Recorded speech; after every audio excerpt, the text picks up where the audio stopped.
Today, I had a great conversation with Deb. She is an empowerment and transformational coach, helping women to unhook from fear, conditioning, and our emotional triggers to help us truly enjoy the life that we are in and experience emotionally deep and mutually fulfilling relationships.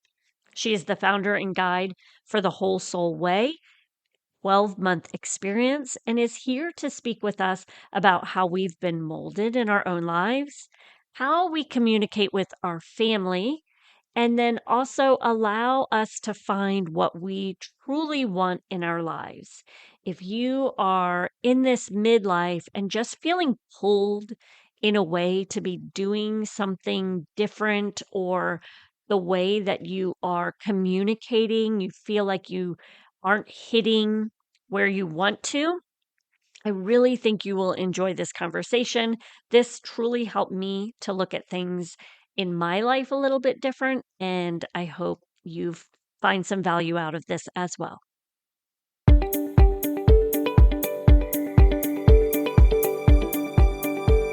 Welcome to Moving Through Midlife. I am your host, Courtney, a personal trainer and movement specialist who wants to help you move through midlife with more grace. Each week, we will discuss ways we can show up better for ourselves and our children without the burnout. We will focus on overall health through habit stacking to help increase energy, provide movement snacks to help you move more throughout the day while also moving your body more, and learn from professionals on moving through midlife with ease so that you can feel confident with aging gracefully. Grab your earbuds and join me on a leisurely walk while we discuss moving through midlife. Hi, Deb. How are you? Hi, I'm great. Thanks for having me here. Yes, I'm excited to have you.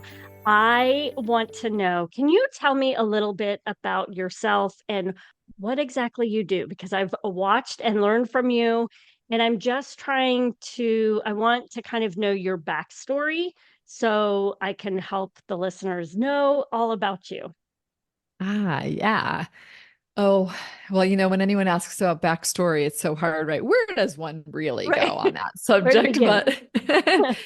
But right. And yeah, so what I what I do, I had been a transformational life coach for about a decade. And after a while, I started to feel this urge, and it was really interesting. It was kind of this pull toward something that I didn't even think I wanted to do, which was to do group work.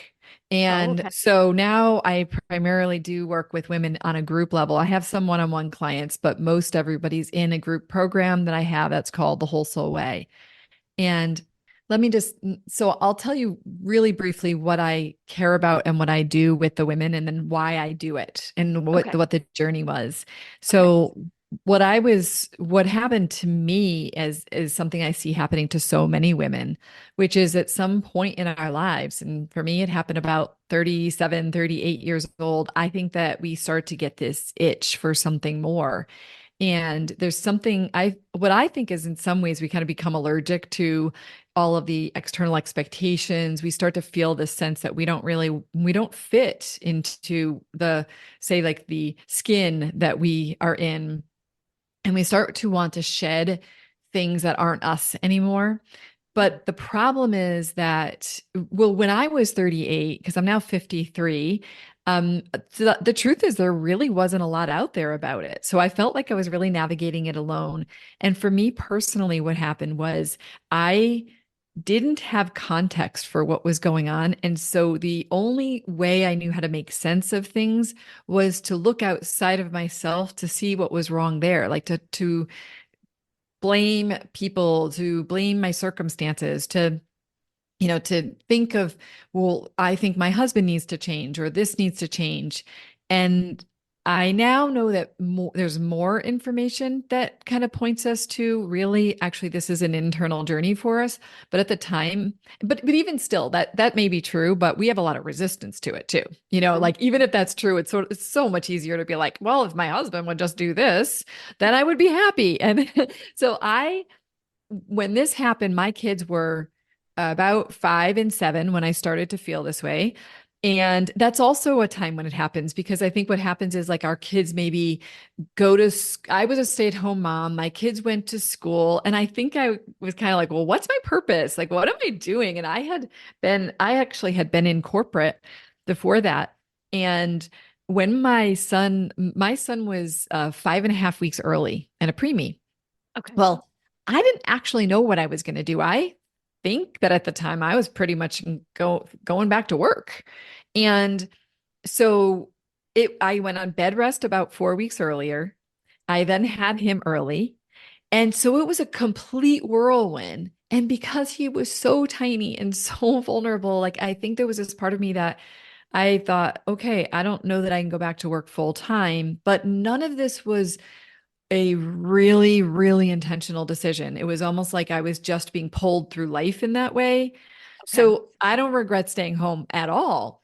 Mhm. However, I don't think I think when I got to the point where the kids went to school, it had been 7 years of like, what the heck just happened?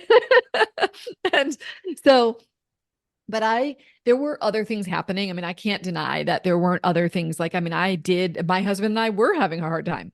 We Mhm. were in a difficult point in our marriage. I was feeling a lot of, I think this like identity crisis, if you will. And at the time, I did not even think for 1 second that this was a midlife crisis or anything like that.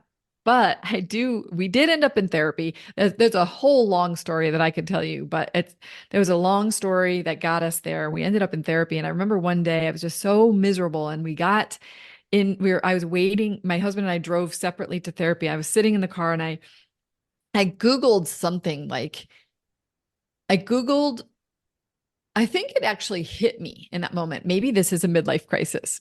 And I Mhm. Googled midlife crisis. And the thing that came up was like this little bit of advice. And it said, when you're in the middle of a midlife crisis, don't take any drastic action. Just stay present to where you are and don't make any big decisions. And I knew that what was happening in my head was like, should I leave my marriage? Should I do this? Should we move? Should I go back to work? And that was really good advice, because it was the beginning of me realizing that it's like right here, right in this moment. This is me. Wherever I go, there I am. Mhm. And I could leave my marriage, I could leave and go, I could go to work, I can go to another state, and nothing is going to change the state of my internal being unless I take the action to do that. And that was probably the beginning of me realizing I can't run away from my problems anymore, and I've got to turn toward myself. And that's what I teach women, is how to turn toward themselves and cultivate the type of relationship that they need and deeply desire as a foundation for everything else in their lives. And I try to do that from the perspective of us becoming our own leaders in our lives, us becoming our own coaches, our own healers. Because when we know how to do that, and I teach this, it's a 12-month experience for women, because this isn't something you learn overnight. Mhm. And if you practice it enough, it becomes part of your life. And then these women change, they become a different person in the way they relate to the world. It's not like, I'm going to go to this thing, I'm going to learn a couple lessons, and then maybe or maybe won't put it into my life. They're practicing in a community. They're learning how to do this so that when they're done with, when they kind of emerge out of that cocoon, as that beautiful butterfly, they're well equipped to do this in the world with them for themselves. Okay. So I'm thinking here about one, your journey, how similar it is to my journey. And it just dawned on me that I've been going through this a lot longer than I initially thought. Mm. Um, so when you transitioned, when you went from working for a business, right?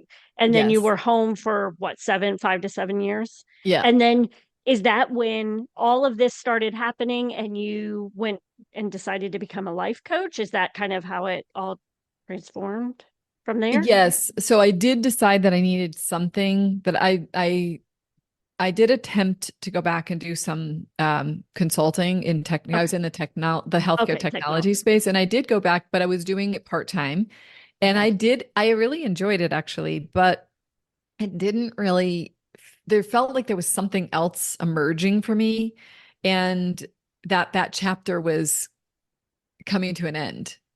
Now, the funny thing is that I do dabble in consulting here and there still, because if I get an opportunity, I'll do it, just a short gig. And what I do, I mean, you know what it's like, if you have a podcast and you're running a business, you do a lot of back end stuff. So I do enjoy running my business, that piece of it too. But at the time, it was something more like a soul calling. There was something in me that was yearning to be expressed. Mm-hmm. And honestly, uh, it's funny. I went to school to become a health coach at Institute for Integrative Nutrition. That was Okay. my first thing I did. And part of it was because they had no expectations for any interactive work. All you did was you just learned the content of becoming a health coach. And I was scared to death to be a coach, but I kind of wanted to. And so I felt like I was given this really gentle entrance into it of like, okay, you just learn a bunch of information. And I remember I would put my headphones on and I would go for walks, and I felt like, oh my gosh, like I I'm finding something that's really for me, like something that I like, something that I want to do. Finally making an actual intentional choice to do something instead of just following the flow of life, which I had been Mm-hmm. doing before, which by the way, now I follow the flow of life, but in a completely different way. I Okay. follow the flow of life as in like intuitively guiding me kind of on my way. I think in the past, what I had done was followed the expectations of life, followed, like unconsciously, like, oh, yeah, like this is what I'm going to do next. I'm going to go to college. I'm going to get a job. I'm going to do this. Well, and you have so many outside things coming in at you, even if, like, for myself, being in business, even in the comparison of how my business runs compared to everyone else, or Yeah. the expectation of the person that comes to you, what they're expecting you to do, and if you don't do it that way. So I could see Yeah. how difficult, I mean, I do see how difficult it is trying to create your own way in a world that is really set up a specific way. Yeah, for sure. And I think that's it. Like if I were to say what I think we're all doing in this process is we're really unhooking from external expectations, from the fear mind, from all the shoulds that we have in our heads and also externally. And that's a pretty big feat. That's not something that just comes naturally. We're possibly doing that not just for our lifetime, but it might be one of those things where it keeps on getting layered on again. Mhm. Like you watch the news or something, or you go out with your girlfriends and they're talking about something and you have to check in with yourself. I think it's over and over again. We have to check in with ourselves. And is this true for me? Is this not true for me?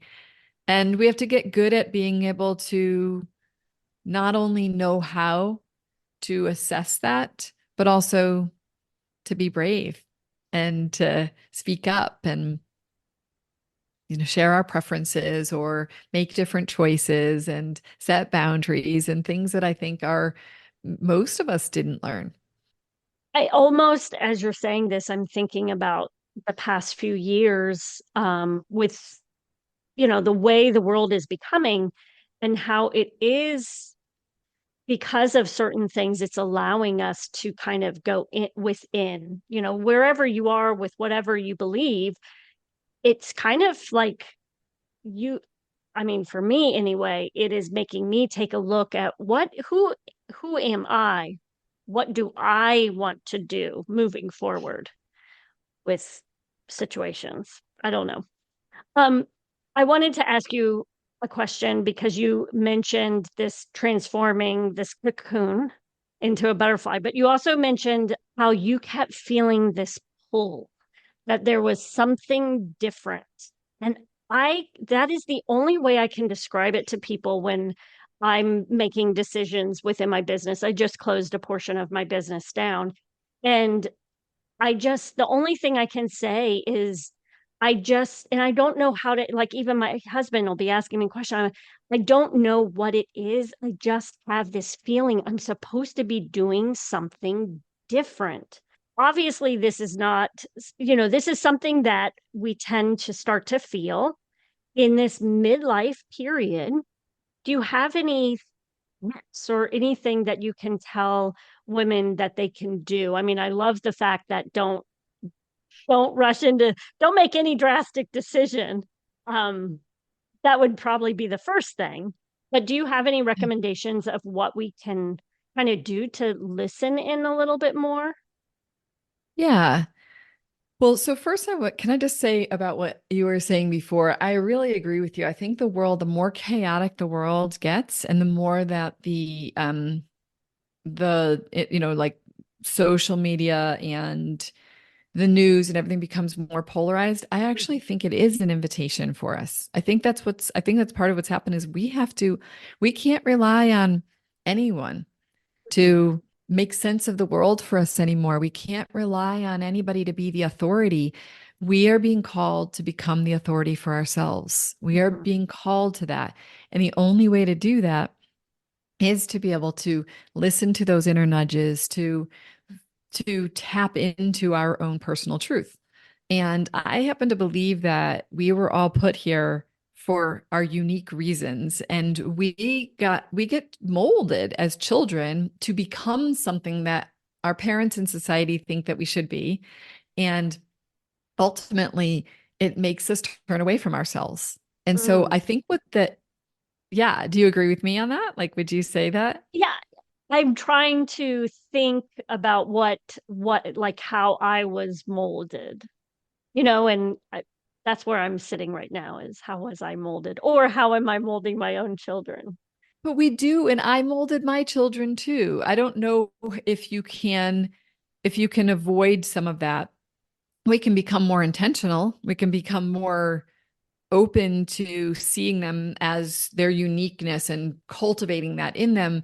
But some things are just it's way that society is right now. And honestly, I think we could do our kids a disservice if we don't do any molding because they still need to be like, I mean, they go to school, they have to follow some of the rules at school. And Mm. so I'm not so sure that there's anything really inherently wrong. And in fact, if you look at Carl Jung talks about the idea of the first and second half of life living. It's actually not just him. Richard Rohr does, and I have my own way of teaching this, is that in the first half of our lives, it is actually meant for us to become who we're supposed to be, like from an identity perspective.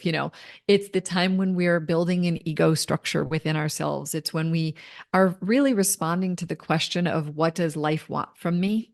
Mhm. And there's nothing wrong with that. The thing that gets us tripped up is when we don't make the transition to second half of life living, which is really answering the question of what does my soul want for me? Mm. Yeah. And so it's not like there was anything wrong with the way that we've been living. So I wouldn't want to give anyone the impression, any of your listeners, you, me, anyone, that like we've been doing anything wrong. We've just been doing what almost like what biology tells us to do, which is to fit in, to be part of the tribe, to procreate, have babies. Like these are things that we are like to partner up. These are things that are actually in our biology and they drive us toward it. The key thing is that there is a moment in time, and that moment it can be many moments, but there's a time when that's not enough for us anymore. We're like, oh gosh, I've been doing all this stuff and it felt like it was all the things, and people told me I was going to be happy with it, but there's something I'm not as fulfilled by that path anymore. And so a lot of people will just stay there, right? We'll just stay there and we'll spend the rest of our lives kind of in this meh, kind of mundane way of living. And we'll be always thinking like, oh, I'm going to go out to dinner and have this beautiful dinner, or I'm going to buy nice clothes, or, I'm going to have a glass of wine. And we're just sort of like soothing those yucky feelings inside of us because we don't really want to face it. We don't really want to go there, but we also don't want to keep living this way. And we're just in that push pull. And then some people will make drastic changes in their lives, right? They'll do things like leave marriages or go get jobs or whatever, go on big vacations or whatever it is, And there's nothing wrong. And listen, none of these things are inherently wrong or bad. That's like we all have our own path. How can I possibly know what's good for somebody else? That's the key. the women that I tend to work with are the ones that are like you're talking about, where they're feeling this itch, they're feeling this internal pull towards something, Mhm. and they are like, what is this? What is going on? And it's really difficult because we live in a world that wants us to be able to make sense of things. We need to be rational. We need to explain it to people. We need to be able to tell them why we're doing the things we're doing. I mean, we just moved to Scottsdale, Arizona from Northern California. And I have to tell people a lot of times when they say, why'd you move? I have to say, I don't really know, but the desert was calling me. Like that doesn't make sense to people. Like they're like, wait, you didn't go for a job. You didn't go because your family was there. You didn't go because, wanted to, I don't know, do something else. Like it's like people want you to make sense of it for them. And so Mhm. that's that linear masculine path that we have. And, we're trying to all, not just women, everybody's trying to open up to wholeness. And wholeness means Mhm. we have to honor the feminine too. And the feminine is a little more intuitive and a little more like, I don't know, I just kind of feel like it.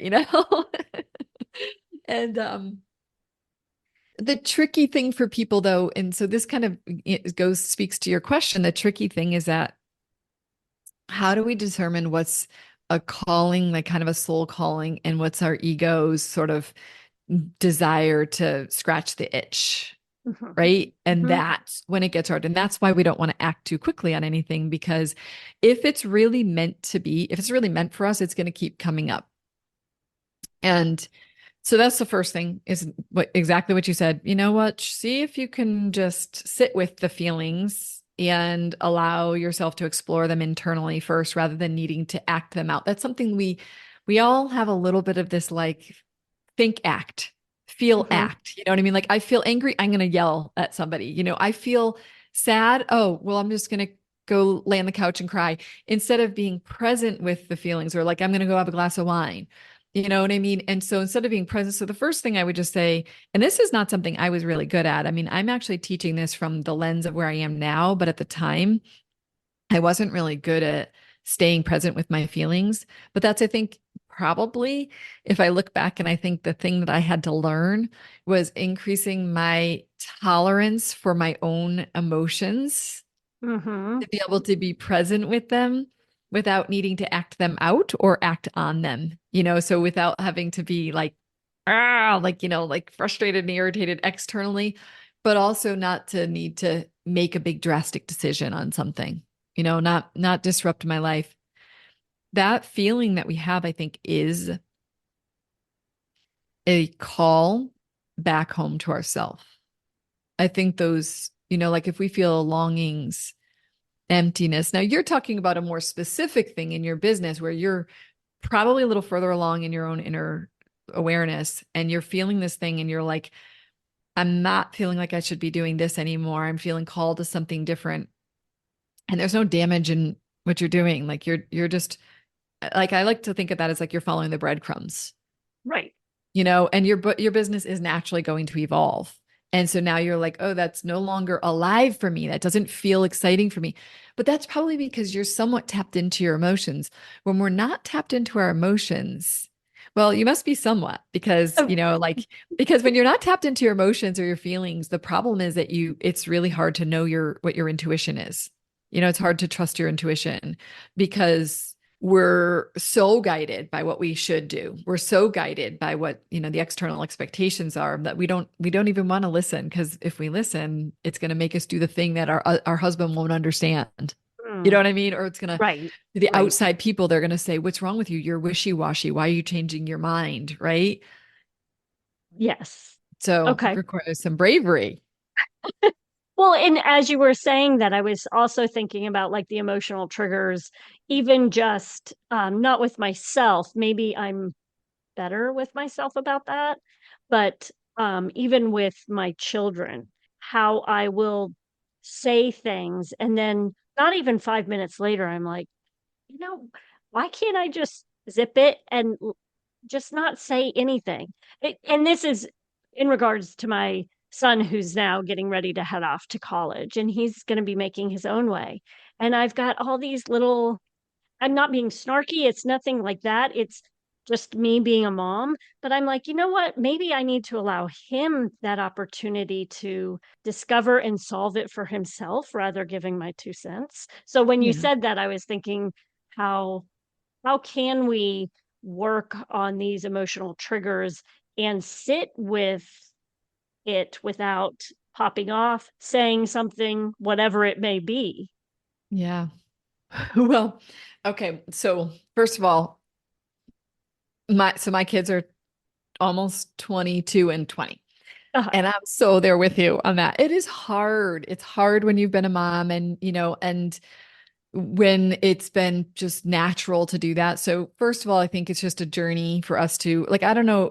For me, I feel like since the moment my children were born, it's been an act of letting go. mhm, Like you have to mhm. constantly be letting them go. And some of the biggest letting goes is when they become adults. And we really have to see that. But at the same time, watching for where they do need our guidance. And it's a tricky dance. So I just wanted to share compassion for like mom to mom about how Yeah, hard that is. Um, and then have you ever heard of the drama triangle? no. Okay, so there's a thing called the drama, or some people call it the trauma triangle. So it's the Okay. trauma triangle. I want to say the guy's last name was Karpman who came up with this idea, which is that most of us are living in a triangle. We're like triangulated in our relationships, and there you were either in a the position of being like the hero or the Okay. fixer or the helper, or the perpetrator, the villain, or the victim. Okay. And what happens in our parent child relationship is often we're ending up being in the hero position. Like we're going to be the helper, we're going to fix. And it's just almost on autopilot for us. But really, if you think about any of them, we're kind of on autopilot on them. That's what happens. It's when we are not fully conscious and present. And instead of us being fully connected and present, connected to ourselves, connected to others, and present in the situation, we try to control things. And then it creates drama. But these are patterns that get created in our relationships. And what happens is you can find yourself even changing roles. Like, for example, you could give your son this advice, let's just say, and then he might start out feeling a bit like a victim. Okay. Mhm, So he feels a little bit like you're there helping. And then he gets mad at you and mhm, becomes a perpetrator. And then you feel like a victim. mhm.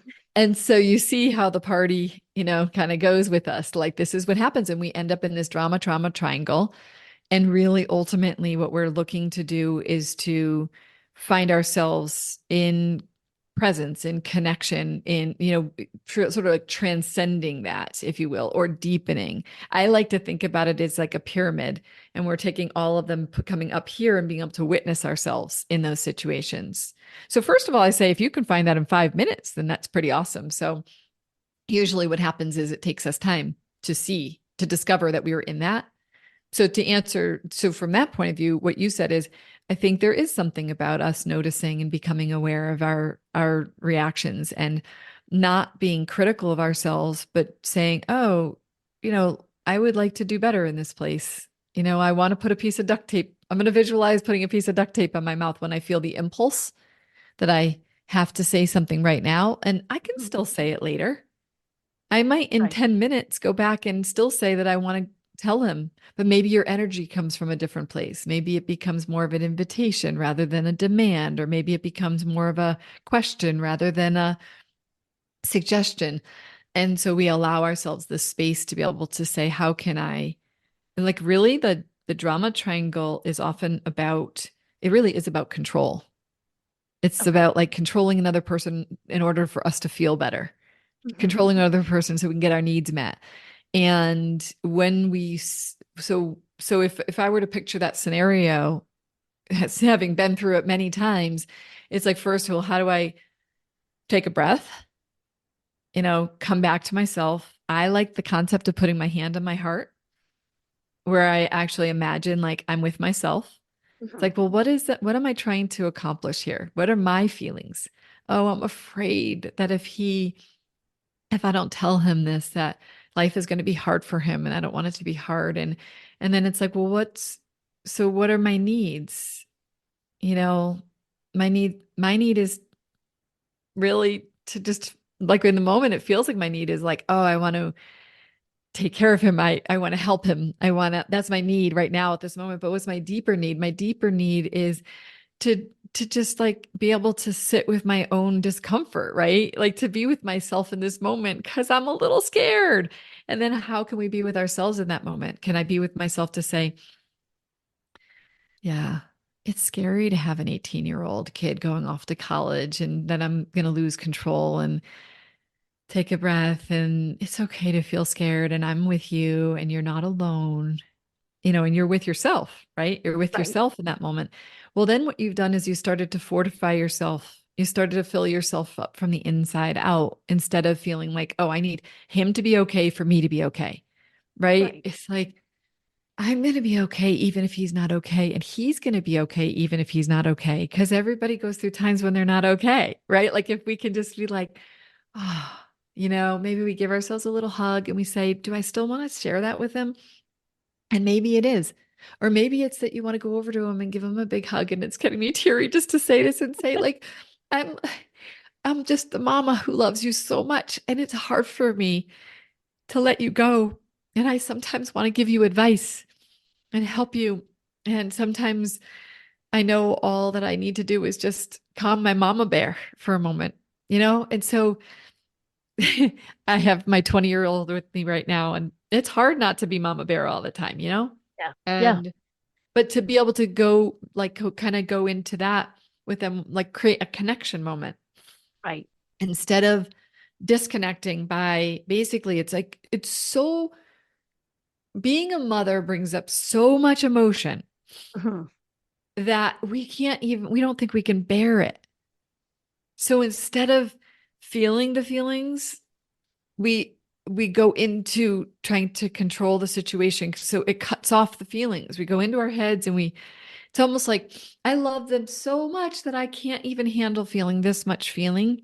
Mhm. So it's better for me just to sort of like nip it off a little bit and I'll just go into my pattern of helping them. Right. Well, and it makes me think also like we are in that do for Yeah, protection, but then we're also losing ourself along the way. So that now, when our kids are of the age where they do kind of go off, we're left less intuitive with ourselves to know what is that next step as well.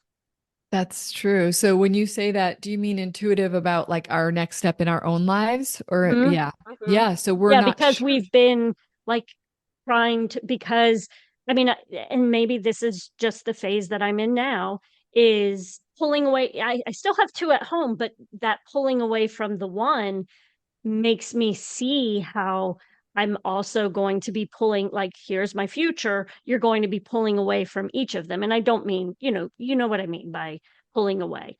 But it becomes a protective thing to where you are so busy doing or living or consuming or whatever that you're no longer listening That's right. To to you. ourselves, right? Yeah. Right, exactly. And it's the way that our world is set up too. So it's like Mhm. literally everybody's doing it. So it looks normal. Like what Right. looks normal is to be doing all the time, staying busy. And part of that is true as a parent, right? So part of it's just true. Man, you have 3 kids and I'm sure you're really busy. And so sometimes it's like, we don't have the time for this. We got to just keep moving. There's some of that. There's also the other question of like, is it really true? Are there things that we can take off of our plate? Do we want to slow down and listen? Or can we even just carve out, 5 minutes a day to listen to ourselves, to cultivate that? So that would actually be great. A great suggestion for your listeners is to just say, well, I might not have time for an hour, but if I took 5 minutes a day, 2 minutes a day, maybe buy a journal and just start to write with no purpose. Just, it could be, I'm just sitting here and I have no idea what to write. And it could be that, or it could be a question like, what do I want? and just see what goes on the paper.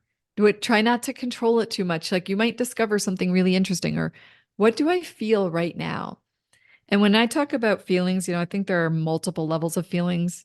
So, and everybody seems to have their own definition of these things. But the one thing is, I think tapping into just on the body level, do you feel any sensations in your body?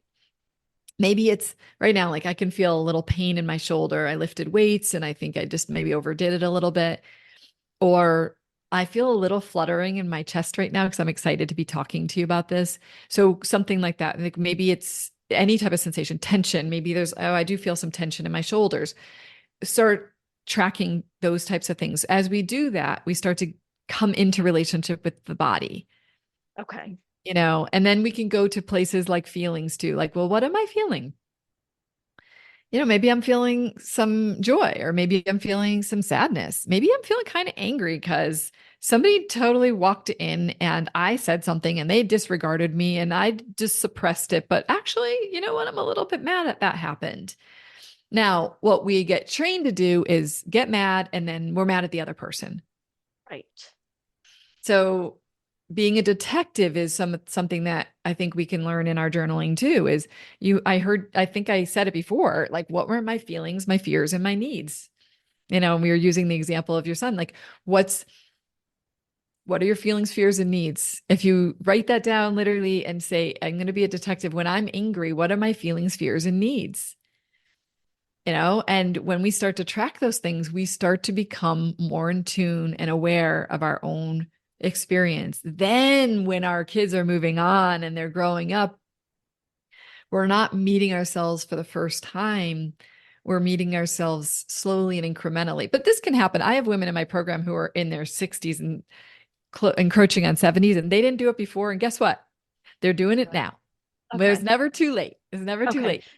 Well, and I was wondering as you're saying that, is that something we should be doing obviously in everything, in our relationships with our significant other, in our relationship with ourselves, and that will help us to really start to really figure out what it is we really want?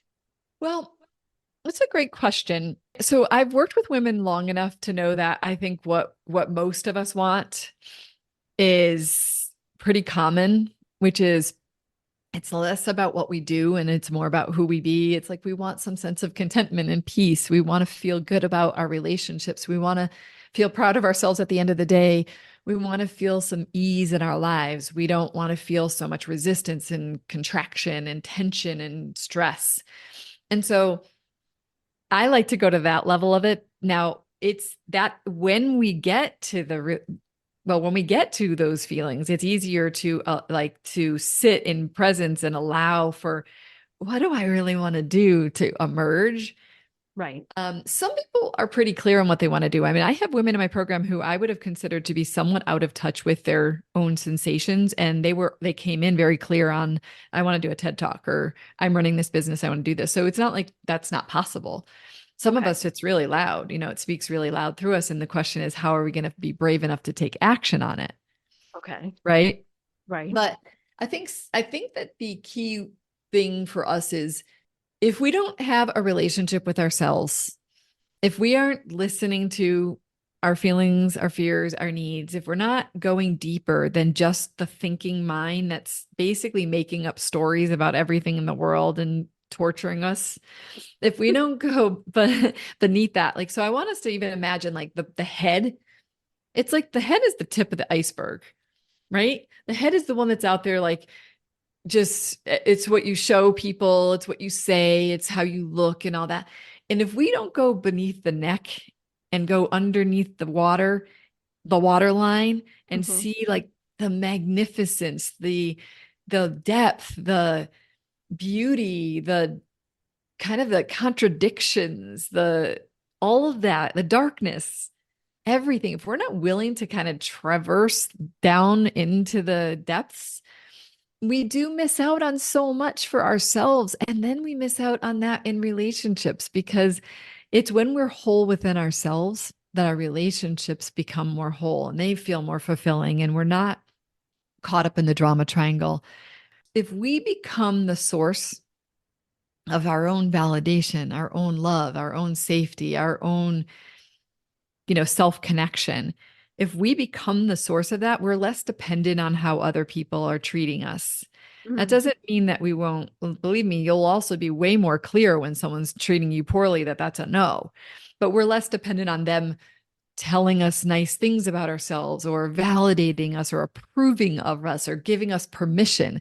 And we start to say, wait a second here, I'm this grown adult. I'm a strong woman. I'm totally capable of deciding that I'm not going to do that thing or I am going to do that thing. And it's a wobbly time for us because mhm, other people are like, wait a second, but you've always said yes. You're saying no, or you've always done that thing and you're saying that you're not interested in doing that anymore.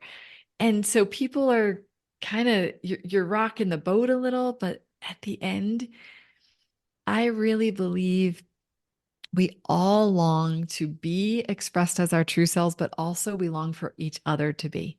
We really do. I really believe we want the other person with us to speak their truth, to be in their truth, to be authentic. But it's a little intimidating when someone starts to show up that way. It's like, wait a second. We've just been following the rule book here. We've been fulfilling our roles and our rule and, following the rules and doing the things, and you're going to do it differently. Ah. So, it's a little bit scary, but it's also it's truly becoming alive. mm, That's what I think we all want. I think we mhm, all want to be more alive, to feel the emotions coursing through our bodies and not have to contract around them, to just be like having a direct experience of the people in our lives and a direct experience of ourselves and a direct experience of nature. And I think that's what we long for. mhm. But it's an excavation process to get there. Okay. If there was one thing, and you've actually said like three different things that our moms can do this week, but is there one thing that you would recommend to help them if they're feeling this pull for something different? Is there one thing that you can recommend they do to help kind of ground down with it? I think if we're being pulled towards something, and if, of course, it depends on what it is, right? But anything, if we're feeling something inside of us, part of why I suggest journaling is because it's our chance to be able to have nobody else watching over us and just almost like grapple with it.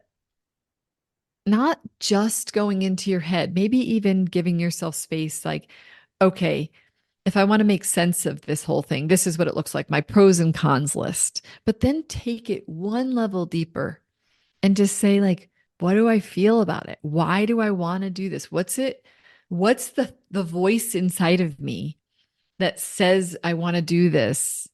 And allow space for that. And maybe that's another place you can tap into, like, what are you afraid of?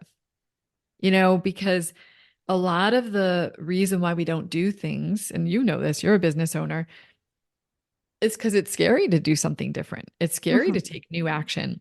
And so it's this place inside of us of rather than trying to keep it all in our heads, and also rather than talking to people who might take us away from our own selves, journaling is the beginning of having a conversation with ourselves and listening to ourselves. Okay. And I love writing questions because when we write a question to ourselves, that's when we get into dialogue. So you talk to, how do you get to know yourself? How do we listen to ourselves? Well, the journaling is an incredibly useful way. It's so inexpensive. It could literally be free because you could journal on your phone. You could even journal if you don't like writing, you could journal through video, through audio or even video, but Mm. you could ask yourself questions. There's an app called rev.com. And when I sometimes have an idea and I can't write it down, I'll record it on rev.com and I'll just rant about it. And then Okay. sometimes I'll transcribe it. A lot of times I don't need to. It gave me what I needed to. So it's like, how do we become our own best friend? How do we have these conversations with ourselves? It doesn't mean that we don't go talk to somebody else at some point, but so often other people are just projecting their own ideas onto us. Mhm. And it makes it harder for us to find ourselves. Yeah. And as you were saying that, I was thinking that I am always telling my listeners or and my clients, it's you need to listen to your body. At least when you're working out, like you had mentioned your shoulder, maybe you overdid it, that type of thing. Like listen to your body, get to know your body. And it sounds like by taking the time to journal and just communicate back and forth to yourself, you're then allowing yourself to listen. Yes. And you start to feel the connection you're building within yourself. So when you connect with your body more, you become more embodied and Mhm. it feels better. When we're walking around, I know I used to feel like I was a walking head, and as I've gotten, as my body, I did experience trauma. So I have had to kind of thaw out my body and get more Right. access to my body in all different ways. The more that I'm in my body, the more I breathe and I drop from my head deeper into my body, the better I feel, the more stable I feel. Like there's like a physical thing, right? You know what it's like if you put your legs wider and you get grounded, it feels better.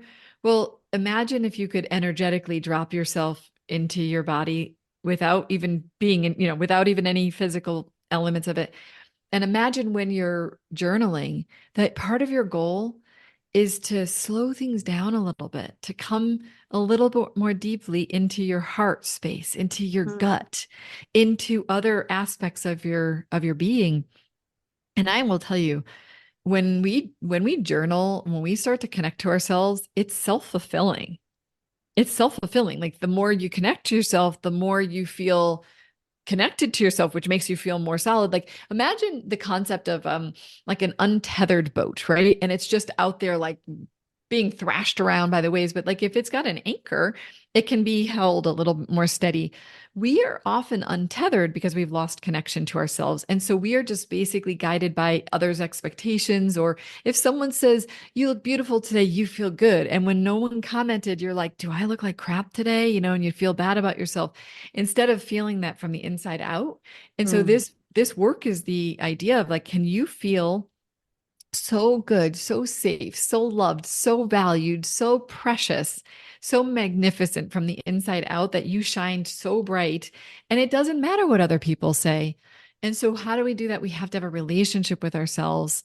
And that relationship can be hand to heart. That's a good starting place. What's great about that? You're driving down the road, your kids are kind of driving you a little crazy, or they said something that felt hurtful or whatever. You put your hand to your heart and you say, I love you. I'm with you. You're not alone, even though they're kind of like dissing you right now. Like, you're okay. We soothe ourselves. Same with journaling. It's this process of connecting to ourselves. And that can be physical, emotional, energetic, that can be mental. There are all kinds of ways we connect to ourselves. And I just want to say one thing you said before.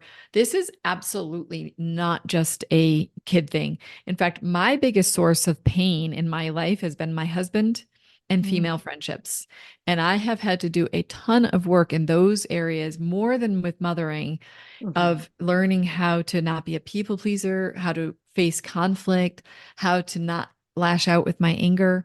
And all of those are what I would call trailheads. They're triggers. My emotional triggers was the entry point for me. I consider them trailheads home to ourselves. Can you tell our listeners where they might be able to find you? Yeah. Well, so the easiest place to go is to go to my website, which is thewholesoulway.com. And on there, people can find my links to TikTok and YouTube and Facebook and other places where I am. And if people want to learn more about triggers and how to, what I like to teach is how I have three keys to mastering your emotional triggers.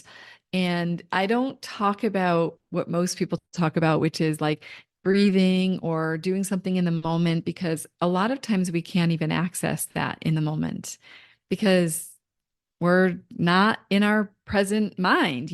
Right. So I like to talk about the three keys that most people aren't talking about that have to be considered for to prevent us from being so emotionally triggered. So to help us to not be as emotionally triggered. And I don't even think that you can do much in the present moment of the trigger until you've done these three things. And there's one is building your capacity. And that would be like you talked before we got on this about the vagus nerve. And it's like building your internal nervous system regulation, strengthening your vagal tone, that it can be a whole bunch of things, but basically building capacity. And the next one is healing. And that's where we talked about like when you say, what's going on with me? Instead of believing that the trigger is about someone else. And the last one is taking action, which is A.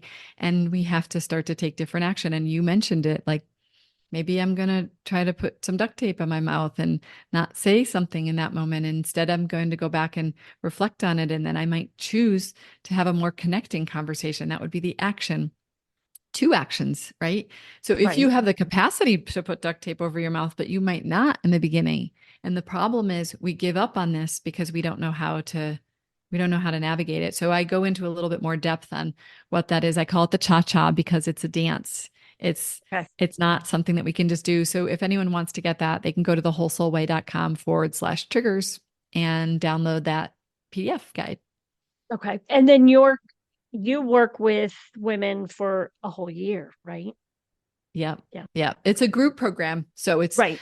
yes. And so women come in and the three major components is there's 6 months of curriculum, 6 steps that people go through to learn how to do this. Okay. But one of the most amazing parts of this is a community that I think is a community of women who I never could have imagined I could have created something with, just the most outstanding women who are so supportive, so loving, so caring, and also so committed to healing and really, kind of awakening to the truth of who they are. And then the Okay. final piece is group coaching calls and group support that's led by me and my team. So it's been amazing. The women get such amazing transformation from it. So I feel really blessed to be the guide for them on that journey. Perfect. Thank you so much for taking time out of your day for this conversation. Oh, thank you. It's been such a great conversation. I really appreciate you. I hope you enjoyed this episode and found something to take away to help you practice healthier habits, move more, or handle the midlife and aging with grace. If you enjoyed this episode, please share it with a friend or leave us a review to help us reach more moms just like you. Head to movingthroughmidlife.com to join the free community or learn how you can move more and feel better in your daily life.